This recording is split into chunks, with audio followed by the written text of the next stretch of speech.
ACB का विवादों भरा नया ऑर्डर।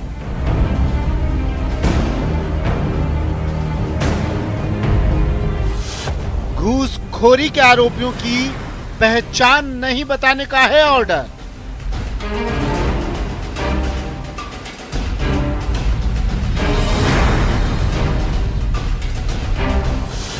एसीबी के ऑर्डर पर मचा सियासी घमासान। क्यों छुपानी चाहिए? नहीं छुपानी चाहिए। आप अपराधी की पहचान नहीं छुपानी चाहिए। सरकार इस तरह के ऑर्डर के साथ नहीं है।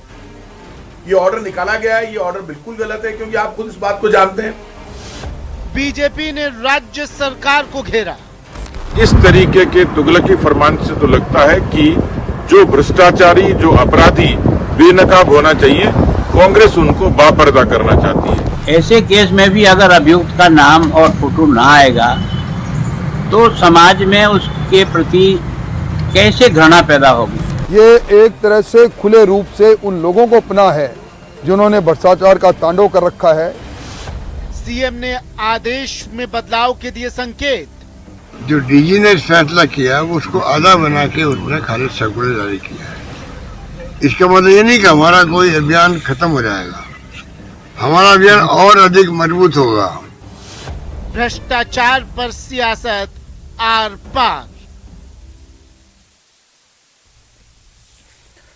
नमस्कार, स्वागत है आप सभी का प्राइम डिबेट में। मैं हूं आपके साथ हेमंत कुमार। जिस एसीबी के लगातार भ्रष्टाचारियों के खिलाफ कार्रवाई करने को लेकर के तारीफ होती रही है, उसी एसीबी के नए कार्यवाहक डीजी के ट्रैप कार्रवाई में आरोपी की पहचान उजागर करने पर रोक वाले आदेश ने शीतलहर की चपेट में आई मरुधरा में सियासी गर्मी पैदा कर दी है।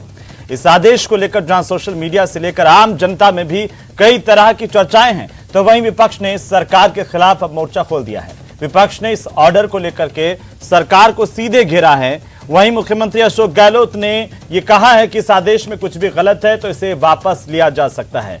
अब सवाल इस बात को लेकर के है कि आखिरकार इस आदेश के मायने क्या हैं, क्योंकि जिस तरह से विपक्ष लगातार आक्रामक है और सरकार के भीतर से भी कई जगहों से आवाज है कि आखिर भ्रष्टाचारियों के चेहरे बेनकाब होने चाहिए, तो ऐसे में एसीबी को इस तरह के आदेश की जरूरत क्या पड़ी? जब अब तक एसीबी भ्रष्टाचारियों को बेनकाब करती आई है, तो आखिरकार अब भ्रष्टाचार निरोधक ब्यूरो को भ्रष्टाचारियों की पहचान उजागर होने से परहेज क्यों है? इसी पर आज हम चर्चा करेंगे, लेकिन पहले आज के सवालों पर नजर डाल लेते हैं। सवाल नंबर 1, क्योंकि सवाल इसलिए महत्वपूर्ण है कि जिस तरीके से इस आदेश को लेकर के अब बयान आ रहे हैं, सवाल नंबर 1 ये कि रंगे हाथ गिरफ्तार तो फिर बापर्दा क्यों आरोपी? क्योंकि एसीबी तो पूरी छानबीन करने के बाद ही ट्रैप की कार्रवाई करती है। सवाल नंबर 2, करप्शन क्या इससे बढ़ने के चांसेस हैं? क्योंकि विपक्ष ने आरोप लगाया कि राजस्थान सरकार भ्रष्टाचारियों को बचाने के लिए कोशिश में जुटी है।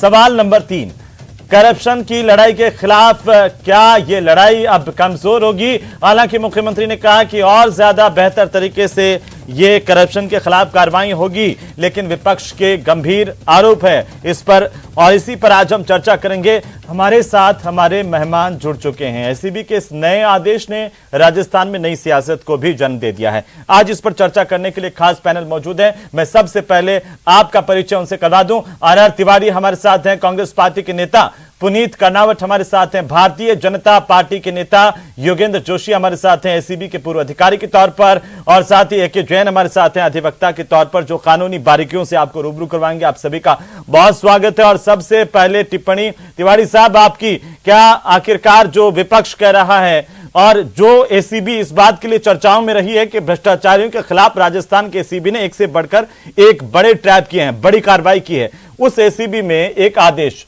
जिससे सियासत पैदा हो गई, जिससे कई तरह के सवाल पैदा हो गए, इस आदेश के मायने क्या हैं? सीधा सवाल ये, क्या इसके जरिए अधिकारियों को, ऐसे अधिकारियों को जो भ्रष्टाचारी हैं, उनको बचाने की कोशिश की जा रही है? तिवारी साहब। हेमंत, सबसे पहले तो जनवरी माह की पहली डिबेट में आपको और आपके दर्शकों को सबको मेरा प्रणाम, नए साल की शुभकामनाएं। और फिर कह रहा हूं जी, राजस्थान की जननायक अशोक गहलोत की सरकार में एसीबी ने जो नए मापदंड पूरे देश में नंबर 1 पे ला करके किया, राजस्थान की सरकार पारदर्शी सरकार है, चाहे वो कर्मचारी कैसा भी हो, आईपीएस हो, आईएएस हो, आरएएस हो, आरपीएस हो, चपरासी हो, जीरो टॉलरेंस की नीति है जननायक अशोक गहलोत की कांग्रेस सरकार की, वो जारी रहेगी। जिस आदेश की आप बात कर रहे हो, हेमंत जी से कहीं ना कहीं चूक हुई है। वो जो सर्वोच्च न्यायालय के आदेश के बात कर रहे हैं, उसमें आदेश में ये है पद का दुरुपयोग करना या संपत्ति के अधिक आय का मामले में अगर ऐसा है तो कहीं वो शाया करने से रोकने की बात है। राजस्थान का संगठन हमारे अध्यक्ष जी के नेतृत्व में भी इसी बात को लेकर के चल रहा है। हमारे जो अध्यक्ष हैं वो लगातार सरकार में मंत्री रहे, आज वो हमारे संगठन के मुखिया हैं और राजस्थान में सरकार संगठन का जितना बेहतर तालमेल है, मैं कांग्रेस पार्टी की ओर से आपको स्पष्ट करना चाहता हूं और वादा कर रहा हूं। और जैसा आज उदयपुर में अपने एक सरकारी कार्यक्रम में राजस्थान के मुख्यमंत्री ने जिस प्रकार से तत्परता से ये कहा है जी, राजस्थान भ्रष्टाचार के मामले में जीरो टॉलरेंस करेंगे, कई अधिकारी से चूक इसको ठीक करेंगे। और ये भारतीय जनता पार्टी के बयानवीर नेताओं से मैं कहना चाहता हूं, गुलाब कटारिया जी तो गृह मंत्री थे, ये राजेंद्र राठौड़ मंत्री थे, वसुंधरा राजे जी के पिछले कार्यकाल में ये तो विधानसभा में अध्यादेश लेकर के आए थे हेमंत कि ऐसी कार्रवाइयों को शाया नहीं किया जाएगा। और मैं धन्यवाद देना चाहता हूँ इलेक्ट्रॉनिक मीडिया और प्रिंट मीडिया को, उन्होंने और कांग्रेस पार्टी ने अध्यादेश का विरोध किया, विधानसभा में विरोध किया, तमाम समाचार पत्रों ने, तमाम टेलीप्रिंट वालों ने विरोध किया और वो काला कानून कांग्रेस के दबाव में और आप जैसे जागरूक पत्रकारों के दबाव में वापस लेना पड़ा। ये बयानवीर नेता कह रहे अरे तिवारी साहब लेकिन आप उस पर क्यों जा रहे हैं, उस लाइन पर आप क्यों चल रहे हैं? अगर ऐसा अध्यादेश जिसका आप पहले विरोध करते थे तो कैसे एक अध्यादेश, कैसे एक ऑर्डर ऐसा जारी हो गया एसीबी में कि एसीबी तो पहले से ही ट्रैप करती है, कोई शिकायत आती है तो उसका सत्यापन होता है और इसके बाद इस पूरे मामले में अगर किसी पर ट्रैप की कार्रवाई होती है तो सबसे बड़ा गवाह तो एसीबी होती है। अगर आप उसे कह देंगे कि जहां पर आपने ट्रैप किया उस आरोपी का नाम पता सामने नहीं आएगा तो लोग तो यही पूछेंगे ना कि क्यों नहीं आएगा, क्योंकि समाज चाहता है कि ऐसे भ्रष्टाचारी बेनकाब हो। ज्वलंत प्रश्न है हेमंत जी, आपने जो कुछ कहा, लोगों की भावनाओं को आपने कहा, मैं आपको और आपके आपके टीवी को मैं बधाई देना चाहता हूं, चैनल को, कि आपने इसको प्रमुखता से उठाया। लेकिन फिर कह रहे हैं राजस्थान की सरकार अशोक गहलोत जी के नेतृत्व में और हमारा संगठन गोविंद सिंह जी डोटासरा के नेतृत्व में भ्रष्टाचार। आप सीधे देखिए तिवारी साहब, ये बात यहीं खत्म हो जाती है जब आप कहते हैं कि चूक हो गई है। ये जो चूक हुई इसको और आप ये कह रहे हैं कि अधिकारी ने अपने स्तर पर इस तरह से एक आदेश जारी कर दिया जो लगातार विवादों में आ गया है। पुनीत कनाउट जी, आपको क्यों लगता है कि यह तुगलकी फरमान है? आपको क्यों लगता है कि राजस्थान की सरकार भ्रष्टाचारियों को बचाने के लिए उनका चेहरा छिपा करके इस कोशिश में लगी है? क्योंकि प्रदेशाध्यक्ष सतीश पूनिया से लगाकर गुलाबचंद कटारिया और तमाम नेताओं ने इस पर सरकार के खिलाफ बयान दिया है। बोलिए। ये पूरे राजस्थान में भ्रष्ट अधिकारियों को लूट की छूट देने का आदेश है। बीएल सोनी के रिटायर होते ही कार्यवाहक एसीबी का मुखिया एक आदेश जारी कर देता है और उस आदेश में कहता है कि भ्रष्टाचारियों तुम्हारी मर्जी है वैसी लूट करो, तुम्हारे नाम को हम प्रकाशित नहीं होने देंगे, तुम्हारे मानव अधिकारों के नाम पर तुम्हारी फोटो नहीं जाने देंगे। और आज 36 घंटे बीत जाने के बाद राजस्थान के मुख्यमंत्री उस आदेश को वापस नहीं ले रहे हैं। जो राजस्थान के गृह मंत्री भी हैं वो सीधा सीधा बताता है कि राजस्थान के कांग्रेस सरकार की मंशा क्या है। आज जब राजस्थान की जनता ने दबाव बनाया है, इलेक्ट्रॉनिक मीडिया और प्रिंट मीडिया ने दबाव बनाया है, तो यहां पर आर तिवारी साहब कह रहे हैं कि हमसे चूक हो गई है, हम वापस ले लेंगे। इस चूक को ठीक करने में कितने मिनट की आवश्यकता है? 1 मिनट से ज्यादा की आवश्यकता नहीं है। मुख्यमंत्री कहते हैं, लेकिन देखिए तिवारी साहब, आप बीच में मत बोला कीजिए। लेकर के आए थे वसुंधरा जी के मुख्यमंत्री काल में, आपके यहाँ डिबेट आपने विधानसभा में तो आप अध्यादेश लेकर के आए। सुनिए ना तिवारी साहब, आप बोलिए, पहला कमेंट तो पूरा कर लेने दीजिए ना, फिर बाद में आ जाएंगे इस पर भी। जननायक के राज में राजस्थान में सर्वाधिक लूट हुई है और एसीबी ने अपना काम अच्छा किया। बीएल सोनी जी के रिटायरमेंट का इंतजार कर रहे थे, रिटायरमेंट के इंतजार के बाद एक ऐसे व्यक्ति को चार्ज दिया जिसने चार्ज देते ही कोई ऑर्डर निकाला पहला तो वो ये निकाला कि जिसको जितना लूटना है लूटो, ठीक है, हमने ठीक है, लेकिन आपने उसका जवाब नहीं दिया। मैं समझता हूं कि अगली बार में आप उसका जवाब देंगे कि कनौज साहब, जो कांग्रेस कह रही है कि आपके राज्य में तो इस तरह से एक अध्यादेश लाया गया था बाकायदा विधानसभा में। हेमंत जी मुझे 10 सेकंड और दीजिए। हाँ, कर लीजिए, कंप्लीट कर लीजिए। हेमंत प्रियदर्शी जी के आर्ग्यूमेंट को मान लें कि भ्रष्टाचारियों का भी मानव अधिकार है, तो फिर कल तो गैंगस्टर का मानव अधिकार होगा, बलात्कारियों का मानव अधिकार होगा, मर्डर करने वालों का मानव अधिकार होगा, और उनके नाम और उनके फोटो भी सारा तिवारी साहब, ये कैसी सरकार है? तिवारी साहब धैर्य रखिए। आने वाली पार्टी के नेता हो, चाहे समर्थन करने वाले विधायक हो, वसुंधरा राजे के काले कानून पर भी तो बोलो, सारे साथी विधानसभा में अध्यादेश नहीं लाए, जब मुख्यमंत्री एक अधिकारी की चूक हुई है, बताइए आपसे तबादले के नाम पर पैसा तो नहीं मांगा। ठीक है कनौज साहब, ठीक है, आता हूं मैं, वापस आता हूं योगेंद्र जोशी जी, आता हूं मैं वापस आता हूं। योगेंद्र जोशी जी, क्या एसीबी को, आप तो खुद एसीबी में रहे हैं और पुलिस महकमे को बड़ा करीब से देखते हैं, क्या एक अधिकारी अपने स्तर पर ही इस तरह से आदेश जारी कर देता है जैसे कि अभी तिवारी साहब कह रहे थे कि हम ये एक चूक है और हम इसे ले लें? क्या आप ये मानते हैं कि ये एक चूक है? और दूसरा इसके साथ सवाल है कि इतने सालों से ये एक प्रथा कहें या फिर एक पूरा तरीका कहें जो चला आ रहा था कि ट्रैप की कार्रवाई की जानकारी मीडिया में बाकायदा उनके फोटोज के साथ में, तथ्यों के साथ में दी जाती थी, उसको बदलने की जरूरत आखिरकार ऐसे क्यों आन पड़ी? कैसे आप देख पा रहे हैं पूर्व अधिकारी के तौर पर? देखिए हेमंत जी, एंटी करप्शन ब्यूरो की जो कार्रवाई है ये बिल्कुल पारदर्शी कार्रवाई होती है। इसमें पहले जांच होती है, जबकि दूसरे मुकदमों में पहले जांच नहीं होती, उसमें पहले मुकदमा दर्ज होता है, उसके बाद इन्वेस्टिगेशन होता है। लेकिन इसके अंदर आप देखिए पुख्ता कार्रवाई कि पहले जांच होती है, जब पुख्ता ये हो जाता है कि ये एंटी करप्शन का मामला है, एक्ट के अनुसार प्रावधान का मामला है, पूरी की पूरी होने के बाद में फिर व्यक्ति को रंगे हाथों पकड़ा जाता है, और उसको पकड़ने के लिए राज्य कर्मचारियों के 2 सदस्य जो कर्मचारी होते हैं उनको गवाह बनाया जाता है, उसके बाद ये कार्रवाई होती है। जब इस कार्रवाई को छुपाने का तो कोई मतलब ही नहीं पैदा होता, और इस प्रकार का आदेश तो मैं पहली बार देख रहा हूं कि जो प्राकृतिक न्याय के सिद्धांतों के खिलाफ है। इस प्रकार का आदेश इनको सोच समझ के ही निकालना चाहिए था। दूसरी बात ये कह रहा हूं कि राजनीतिक रूप से जो मजबूत कर्मचारी हैं, जो भ्रष्टाचार में लिप्त हैं, उनके लिए ये सुरक्षा का बहुत बड़ा उपाय हो गया। आप देखिए कैसे कि एक राजनीतिक रूप से जो मजबूत कर्मचारी है वो पकड़ में आएगा तो उसका नाम नहीं आया शाया होगा, शाया फोटो भी नहीं होगी, और फिर उसकी अभियोजन स्वीकृति ये राजनीतिक पार्टियां नहीं देंगी, और वो सरेआम बरी होकर के चुपचाप अपने घर में आ जाएगा। आप बताइए उसके क्या फर्क पड़ जाएगा? वो चाहे 4 लाख रुपए खाओ, चाहे 40 लाख रुपए खाओ।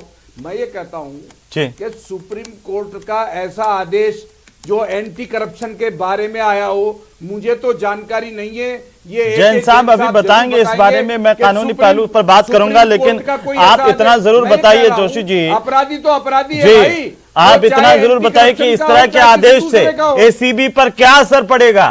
क्या एसीबी के अधिकारियों का मनोबल कमजोर नहीं होगा कि जहां पर वो कार्रवाई करने जा रहे हैं उसका नाम पता कुछ सामने नहीं आएगा, उल्टा वो पीछे से धौंस देगा? बिल्कुल, एंटी करप्शन ब्यूरो के जो अधिकारी हैं, आप बताइए उसको पकड़ेंगे, उसके खिलाफ एफआईआर लॉन्च होगी, एफआईआर में उसका नाम होगा। अरे भाई अब स्थिति क्या होगी कि नाम तो किसी और का, पकड़ के किसी और को पेश कर देंगे, फिर क्या होगा? क्यों? क्योंकि अखबार में कोई आ ही नहीं रहा है, अखबार में उसकी फोटो नहीं आ रही है। ठीक है, अब बताइए परिवादी आदमी क्या सोचेगा कि मैंने उसके बारे में। ठीक है जोशी साहब, मैं आता हूं वापस आपके पास में कि जैन साहब एक लंबा अनुभव रहा है आपको कानून का वकील के तौर पर, कैसे आप इसे देख पा रहे हैं? इस आदेश के मायने आपकी नजर में क्या हैं? और जो पक्ष विपक्ष के बीच में आरोप प्रत्यारोप, और एक सवाल बार बार आ रहा है कि ये सुप्रीम कोर्ट के गाइडलाइन के मुताबिक, किसी आदेश के मुताबिक है, तो उस पर भी मैं चाहता हूं कि थोड़ा स्पष्ट हो जाए ताकि जो दर्शक देख रहे हैं उनको समझ में आए कि वाकई क्या इस तरह की कोई गाइडलाइन है भी। देखिए, कई वर्षों से कई विभिन्न मामलों में विभिन्न हाई कोर्ट्स ने और सुप्रीम कोर्ट के सामने बार बार ये प्रश्न गया है कि अनुसंधान के दौरान पुलिस या अनुसंधान एजेंसी जो भी है वो कितने लेवल तक डिस्क्लोजर अपने प्रेस रिलीज के थ्रू करे। हाल ही में दिल्ली हाई कोर्ट ने देवंगना कलिकता, जिसको पिंजरा तोड़ गिरोह के नाम से बदनाम करने के बाद मुकदमे दर्ज कराए गए थे, उस मामले में इस सारे निर्णयों को कंसीडर करके सुप्रीम कोर्ट ने दिल्ली पुलिस पर रोक लगाई थी कि वो इस तरह की प्रेस ब्रीफिंग्स बंद करे। इससे पहले 2010 के 12 या 13 के अंदर जस्टिस आर.एम. लोढ़ा साहब ने पीयूसीएल की रिट पिटीशन के मामले में ये स्पष्ट किया था कि ये परेड करना, फोटो छापना, अनुसंधान के दौरान ब्रीफिंग करने के बारे में कोई आप बंद करें। उसके बाद 2017 में सुप्रीम कोर्ट ने उसी मामले में गवर्नमेंट और ह्यूमन राइट कमीशन और इन सबको नोटिस जारी करके कहा था कि आप इसमें गाइडलाइंस बनाकर बताएं कि इन्वेस्टिगेशन के दौरान, क्योंकि विक्टिम के साथ साथ एक्यूज के भी कुछ राइट है, कई बार जानबूझ के पुलिस इतनी ज़्यादा ब्रीफिंग कर देती है कि जो आदमी आम आदमी है या साधारण आदमी, उसकी भी एक मीडिया ट्रायल शुरू हो जाती है और वो दोषी होने से पहले ही दोष सिद्ध हो जाता है। तो उस पर गाइडलाइंस आज तक नहीं बनाई गई। सुप्रीम कोर्ट ने एक अन्य मामले में जिसका बार बार जिक्र आ रहा है और जिसका ये आधार लिया जा रहा है, जब एक डिस्प्रोपोर्शनेट एसेट्स का या एंटी करप्शन में सीबीआई में मुकदमा दर्ज किया गया और उसको पब्लिसाइज किया जाने लगा, तो सुप्रीम कोर्ट ने कहा था कि जब तक आप इसमें आरोप पत्र प्रस्तुत न करें और चार्ज न लगाएं, तब तक आप इस तरह की प्रेस ब्रीफिंग्स नहीं करें। आरुषि मलिक के मामले में भी सुप्रीम कोर्ट ने सीबीआई को नोटिस दिया था और सीबीआई ने कहा था कि हमारे यहाँ एक नियम बने हुए हैं, हम 48 घंटे तक किसी तरह की प्रेस ब्रीफिंग्स नहीं करते और उसके बाद हम सिर्फ फैक्ट्स का डिस्क्लोजर करते हैं और किसी को बदनाम नहीं करते। मुझे लगता है कि जल्दबाजी में जो सुप्रीम कोर्ट का ऑर्डर या सुप्रीम कोर्ट के डायरेक्शंस थे या जो अभी भी गाइडलाइंस सीबीआई की गाइडलाइंस है, उसको गलत तरीके से निकाल दिया गया है वास्तव में, क्योंकि ये ब्लैंकेट, क्योंकि हर आदमी को, आम आदमी को ये भी जानने का अधिकार है कि अपराधी कौन है और क्या अपराध किया गया है। अगर उसको इस अधिकार से वंचित किया जाता है तो आर्टिकल 19 का वायलेशन है। पर यदि किसी निर्दोष आदमी को बदनाम किया जाता है झूठे आरोप लगाकर या पुलिस ब्रीफिंग्स द्वारा झूठे केस लगाकर उनकी हाई लेवल ब्रीफिंग्स करके, तो उसमें भी तो इसलिए ये गाइडलाइंस बनाने की बात चल रही है और ये गाइडलाइंस सुप्रीम कोर्ट ने सीबीआई के मामले में ही एक मामले में दी है कि या वो मामला डिस्प्रोपोर्शनेट असेट्स का था, जैसा कि अभी आई सामने कि आप इससे पहले जब तक चार्ज न लगे और जब तक इस पर वो चालान पेश नहीं हो तब तक आप इस विषय में ब्रीफिंग नहीं करें, क्योंकि अभी से आप इसको किसी को नहीं कर सकते। नहीं, जैन साहब इस पर मैं थोड़ा और स्पष्ट करना चाहता हूं कि आप हमें ये बताएं कि क्या ये जो बात कही जा रही है और जो हवाला दिया जा रहा है कि आखिरकार आरोपियों की पहचान इसमें नहीं उजागर होनी चाहिए, तो वो एसीबी के मामलों में तर्कसंगत है क्या? जब गंभीर मामलों में भी हम तमाम आरोप लगने पर, चाहे रेप के हो या फिर बाकी, अभी कल ही मुख्यमंत्री ने कहा कि उनका बस चले तो वे चाहते हैं कि जो रेप के और गंभीर आरोपी हैं उनका जनाजा निकलना चाहिए, इस तरह से उनका एक जुलूस निकाला जाना चाहिए, सबको पता चले, इससे समाज उनको बहिष्कार करे और इस तरह की घटनाओं में कमी आए। लेकिन मैं दरअसल हम ये जानना चाहते हैं कि क्या एसीबी के मामलों में, जहां पर पहले एसीबी जांच करती है, शिकायत का सत्यापन करती है, फिर रंगे हाथ गिरफ्तार करती है, तो सबसे बड़ा सबूत खुद एसीबी इस मामले में होती है। अगर उन्हीं को आप रोक देंगे कि उसका फायदा आरोपी को दे देंगे तो इसका नेगेटिव असर नहीं होगा क्या? देखिए, ये आपकी बात एक हद तक सही भी है, परंतु इसका दूसरा पक्ष ये है कि बिना, क्योंकि इसीलिए जैसे सीबीआई में 48 घंटे के बाद ब्रीफिंग की जाती है, अर्थात मुकदमा दर्ज होने के बाद, गिरफ्तारी करने के बाद 48 घंटे तक पूरी जांच करने के बाद उसकी ब्रीफिंग्स की जाती है। और डिस्प्रोपोर्शनेट एसेट्स के जो केसेज हैं उसमें जब तक चार्ज नहीं जाता तब तक उनकी तरफ से ब्रीफिंग्स नहीं की जाती। अखबारों के छापने पे, मीडिया के छापने पर रोक नहीं है, पर उनकी तरफ से कोई ऑफिशियल ब्रीफिंग्स नहीं की जाती। तो ऐसी स्थिति में क्योंकि ब्लैंकेट ऑर्डर, इस तरह का ब्लैंकेट ऑर्डर के किसी का नाम छापा ही नहीं जाए, जिसको रेड हैंडेड ट्रैप भी किया है, जिसके खिलाफ एविडेंस भी आई है, जब तक कि वो गिल्टी, दोषी सिद्ध नहीं हो जाए, ऐसा कोई डायरेक्शन सुप्रीम कोर्ट का नहीं है। प्राइमा फेसिया केस ये है कि जब प्राइमा फेसिया उसके खिलाफ एविडेंस आ जाए, आपको तो 48 घंटे बाद, तो साधारण शब्दों में जैन साहब, आखिर में संक्षेप में मैं जानना चाहता हूं कि क्या ये बिल्कुल अव्यवहारिक है इस तरह का आदेश कानूनी तौर पर? आदेश प्रथम दृष्टिया पार्टली गलत है, क्योंकि गलत है। सारे केसेज में ये लागू नहीं कर सकते। जहां रेड हैंडेड ट्रैप किया गया, जहां एविडेंस है, वहां जांच के बाद आप मुलजिम का नाम नहीं छुपा सकते, क्योंकि जो जजमेंट होने में तिवारी साहब अब देखिए ये स्थितियां भी साफ हो गई हैं। जैन साहब ने पूरा विस्तार से समझा दिया और सबको ये समझ में आ गया, अब आपको भी शायद समझ में आ गया हो, तो ये आदेश वापस कब तक हो जाएगा? मैं सबसे पहले तो AK जैन साहब को बहुत बहुत दिल की गहराई से धन्यवाद देना चाहता हूं। राजस्थान के वरिष्ठ विधि ज्ञाता हैं जी। जो कुछ कह रहे हैं उसी की मंशा के अनुरूप राजस्थान सरकार काम कर रही है। आज आपने देखा होगा जो कब वापस हो जाएगा, कितना समय लगेगा? बीजेपी अभी आपके सामने पूछ रही थी कि 48 घंटे से ज्यादा का वक्त हो गया, सिर्फ आप यही कह रहे हैं कि गलत है तो वापस ले लेंगे। अशोक गहलोत के राज में और इसकी वजह से कल अजमेर में ट्रैप हुआ, उसके आरोपियों का नाम सामने नहीं आया। ये बता दे कि ये जो अव्यवहारिक, ये जो भ्रष्टाचारियों को संरक्षण देने का आदेश लागू हुआ है, अभी कब हो जाएगा? अरे पुनीत कर्नावट ये तो हो गया। मुख्यमंत्री जी को किसका इंतजार है? चलो जब राजस्थान के मुख्यमंत्री जी गृह मंत्री अपनी बात कहते हैं, इंतजार है? ये एक तरह से विधिवत का हो जाएगा। राजस्थान का मुखिया कह रहा है जीरो टॉलरेंस। कौन सी जीरो टॉलरेंस की बात कर रहे हैं? राजस्थान के हर जिले के अंदर, भारतीय राजस्थान के हर विधानसभा क्षेत्र में भ्रष्टाचार की पराकाष्ठा है।